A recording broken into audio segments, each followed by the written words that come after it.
Oke, selamat datang di video ini. Sekarang saya akan membahas mengenai financial plan. Mengapa financial planning penting dan apa itu net present value.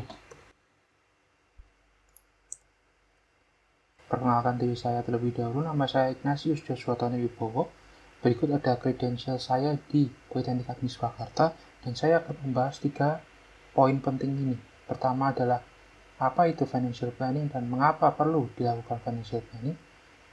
Lalu ada net present value, apa itu dan bagaimana contohnya. Lalu saya akan membuat sebuah program simpel yang digunakan untuk menghitung net present value. Lalu mengapa financial planning itu penting? Pertama, kita dapat mengetahui bagaimana pendapatan kita, sehingga kita dapat mengatur hal-hal seperti pembayaran pajak, pengeluaran bulanan, dan lain-lain. Lalu adalah cash flow, di mana kita dapat memaksimalkan cash flow dari perusahaan kita dengan memonitor segala aktivitas keuangan. Lalu adalah investment, kita dapat mengetahui investasi yang akan kita lakukan menguntungkan atau tidak bagi kita dan perusahaan kita. Lalu financial understanding, di mana kita dapat mengeset tujuan atau goal dari keuangan perusahaan sehingga semua pilihan dan jalan-jalan yang kita ambil akan terfokus dan tertuju menuju goal kita. Dan yang terakhir adalah aset, di mana kita dapat mengetahui nilai asli dari aset-aset yang kita miliki tanpa ada embel-embel liability dan lain-lain. Lalu kita akan membahas mengenai net present value. Pertama, apa itu dulu net present value? Net present value adalah sebuah serial dari cash flow yang terdiri dari waktu-waktu tertentu dalam jangka investasi, di mana dapat memperlihatkan apakah sebuah investasi menguntungkan atau tidak. Ada 3 hal utama yang dapat diambil dari net present value. Yang pertama adalah output input. Kita dapat mengetahui output apa saja yang kita keluarkan dalam investasi ini dan input apa saja yang diperkirakan akan masuk ke dalam perusahaan kita. Lalu adalah budgeting planning, dengan kita mengetahui output dan inputnya dari sebuah investasi, maka kita dapat mengatur keuangan dari perusahaan kita dan mengatur keuangan investasi ini.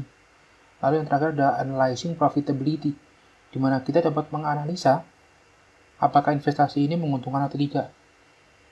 Nah, dalam net present value, kita menggunakan 2 step untuk menghitungnya. Yang pertama adalah identifying, dan yang kedua adalah NPV of future cash flows, di mana kita menghitung NPV dari cash flow di masa depan. Contohnya soal demikian.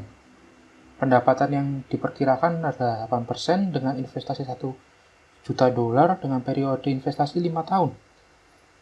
Perhitungannya dengan cara seperti ini. 1 adalah konstanta, 0,08 adalah expected income-nya. 8% dihilang persennya menjadi 0,08. 1/12, 1/12 dari 1 tahun 12 bulan. Di mana 1 konstanta dihasilkan periodic rate. Lalu kita masuk ke second step, yaitu menghitung NPV pada future cash flow.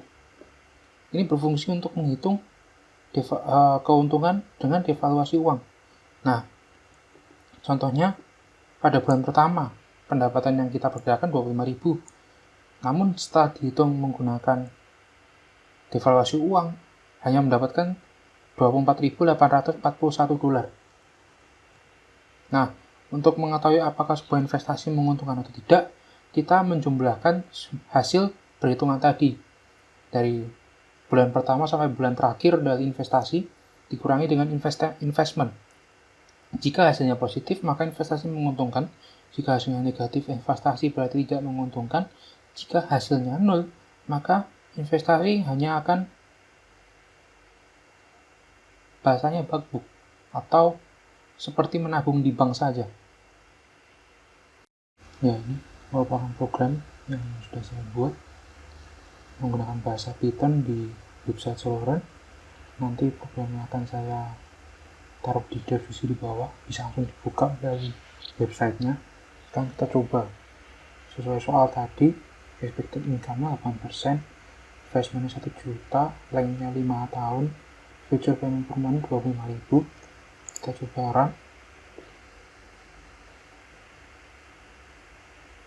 Maka akan muncul investasi menguntungkan. Contoh kita coba investasi ke 3 juta dolar. Nah, maka akan muncul investasi merugikan. Program ini sudah digunakan untuk mengubah 4 parameter ini sesuai dengan soalnya atau sesuai dengan keinginan. Saya rasa cukup videonya. Terima kasih. Jika ada pertanyaan silahkan komen di bawah.